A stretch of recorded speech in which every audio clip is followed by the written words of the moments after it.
Well, hefting is something, it's a tradition that's been going on as long as I can ever remember and beyond. It's where the sheep will come out onto the hill ground, it'll come with its lambs, and then the following year those lambs will come into that same area. Because these Howgills and beyond to Ravensdale and Teby, there's no boundary, it's just an area of open land.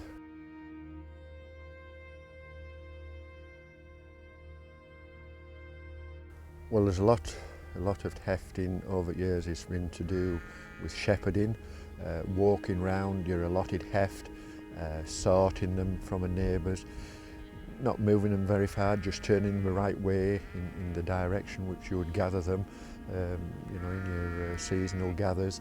And today there isn't as much time spent, there isn't the same labour on the land, and so sheep are becoming not as well hefted as they used to be. It's just something that's, I guess, going to where that lamb's been reared, she'll call that her favourite place.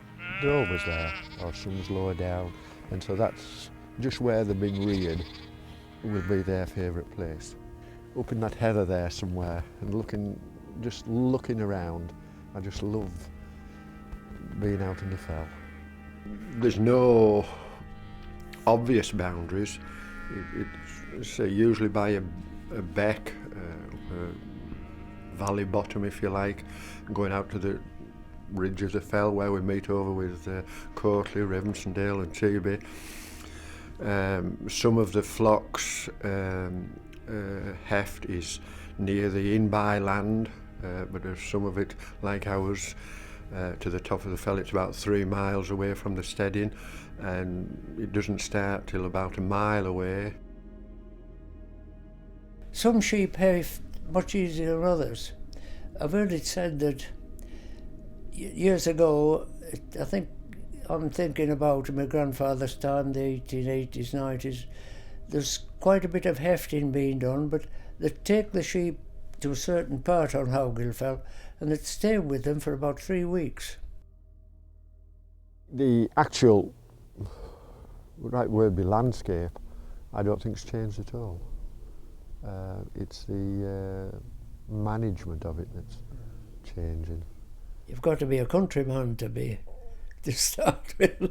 You've got to like the country. If you like the country, you'll get to liking parts of it as well. Just gets in your blood, if that's a word for it.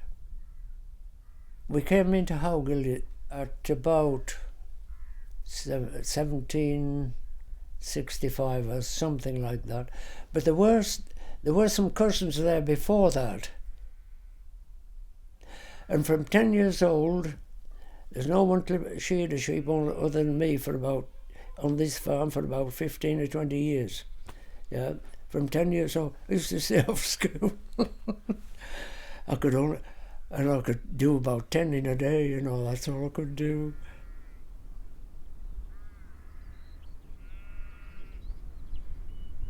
Yes, I mean myself, just the same. People have mentioned to me, Jeff, why haven't you left this place? Because it's right in a hillside. It is an awful hard work farm, But it's just in there. I wouldn't have enjoyed going anywhere else. It would have. I don't know. I'm trying to think of the word. You'd have to call it a tribal thing. To put it any other way, I'm not quite sure how to do it. To us, it's just the instinct of them to go back to that area. Once they've got hefted, it would be very difficult to drive them off as well. It's as if they just find their own piece and say, "This is ours."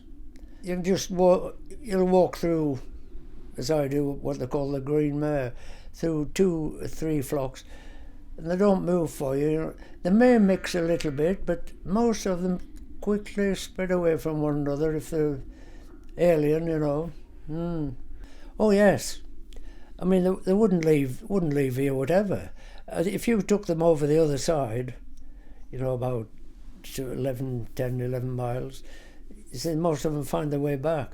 They know one another, they know when they don't belong to that flock, definitely. Oh, yes. I was born here, and I'm now 91, so that was 1920. And I do feel very much heaved to the area. Well, up until after the war, really, people lived fairly locally. And my mother had a story about a complacent Rowensendale woman in the First World War who remarked, "Aye, I hear Germans has given to Haas," as though Haas was only about 30 miles away, but it wasn't any worry to her. It was a foreign country. But now nobody would think of that. They would think Hawes was locals, after all. Get there in a car in about an hour at most. You see, I was thinking about human beings being heaved, but human beings imposing the heaves on one another is a different form of being heaved yourself, isn't it? Some people want to adventure. They want to go new places, explore. London, get to London, then everything will be fine. Well, that's the last thing I would want to do. And if I was coming home by train, when I began to see the outline of the Pennines, your heart lifts, and there's no doubt about it. There's an emotional connection to where you're heaved. The younger you are, the more likely you are to stick to the ground you're on. That it's best to live somewhere where everybody knows everybody and they all help one another. I think in small towns, or possibly, you see, I don't know much about big towns, but I imagine there are sort of villages in towns, and that probably the people in your street or round about a particular area do know one another. Of course, some people, you see, you've got the case where children were evacuated here, and some of them married and stayed in this part of the world. I think they may have got hefted, heaved, all right, especially, you see, as they were children at the time, and if they'd come from to my nasty town and had been kindly treated during the war while they were here, well, naturally they'd have an affection for it, you see. Hefted is about where you belong. It's about where you're comfortable, where you're happy, where your friends, your family, your support network is. We kind of all have our own little belonging to this little part, and that's where we are. You're raised there, you know the systems, you know the processes, you know the people, you know how to communicate with the people. It does matter that people are able to be with their family and and with their networks. They want to be on their heft. That's kind of where they want to be, and even going as far as saying, okay, you live in Fell End or you're from Fell End, but we can't build houses in Fell End, so we're going to build houses in Kirby. You have to live there.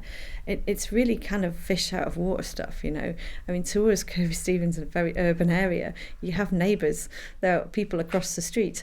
So it's really difficult to ask somebody from a rural area to say you have to go and live in Kirby Stephen. I think that people perhaps who live in a more urban setting and don't live amongst sheep, especially hill sheep, and don't understand hefting, I think they'll still be hefted, but they don't know what the word is. They perhaps we need to tell them that that's what's happening to them. They're hefted too.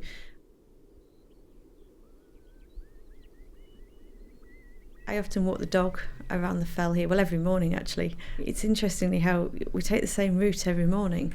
I mean, that's a huge fell out there, and there's lots of opportunities to take a different route, but we always go the same way.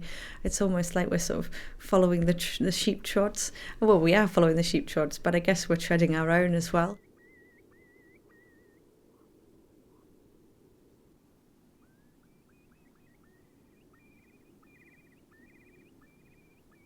It does feel like the top of the world when you're up there, yeah. And you can just see for miles and miles and miles. There's a particular place up on Fallan Clouds. There's a tree up there, and it's the only tree up there. It's very resilient. And I remember I always used to run away from home, and I used to run away to the tree.